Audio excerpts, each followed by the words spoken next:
6h14, après les sports, l'actualité de la santé maintenant, avec le docteur Kierzek. Gérald, bonjour. Ce matin, vous revenez sur la proposition de la ministre de la Santé d'augmenter le nombre de vaccins obligatoires pour les nourrissons. Alors, pour commencer, où est-ce qu'on en est aujourd'hui? Quels vaccins sont obligatoires? Bonjour, alors on en est qu'aujourd'hui il y a un calendrier vaccinal qui est refait chaque année avec des vaccins qui sont obligatoires. Il n'y en a pas beaucoup, il y en a 3. Il y a le DT polio, la diphtérie, le tétanos et la polio.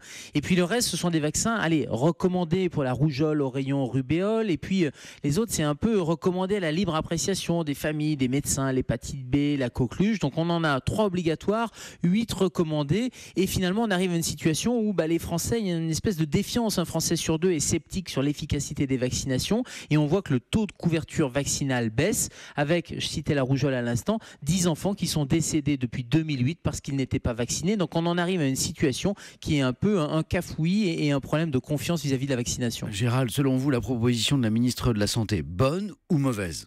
La proposition de la ministre, elle est courageuse et elle est bonne sur le plan médical. Parce que sur le plan médical, c'est courageux d'aller dire, attendez, on a une situation où les gens n'y comprennent plus rien, il y a des obligatoires, pas obligatoires. Ce que veulent les parents, et nous on le voit bien en consultation, c'est qu'ils veulent une position claire, scientifique.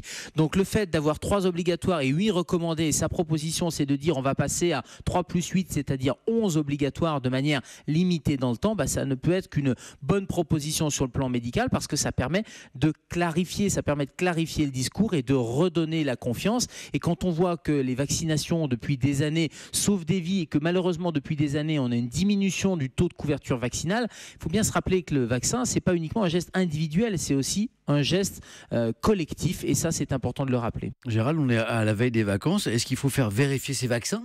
Oui, bien sûr qu'il faut faire vérifier ces vaccins. Il faut, si on a le carnet de vaccination, le carnet de santé, évidemment l'amener chez son médecin. Si on ne l'a pas, c'est l'occasion d'en ouvrir un peut-être sur mesvaccins.net par exemple, qui est le carnet de santé un peu moderne, électronique. Et puis il faut vérifier les obligatoires, les recommander, surtout que dans les obligatoires, le DT polio, ça s'est élargi maintenant, c'est tous les 20 ans, c'est à 25, 45 et 65 ans par exemple. Donc c'est vraiment la très bonne occasion, avant de partir en vacances, d'aller faire un point chez le médecin. Eh bien, un grand merci, docteur Kierzek, pour tous ces bons conseils. On vous retrouve à 10h dans l'Europe 1 avec Thomas Touroud. Et on se retrouve, nous, bien sûr, demain matin dans Europe 1. Bonjour.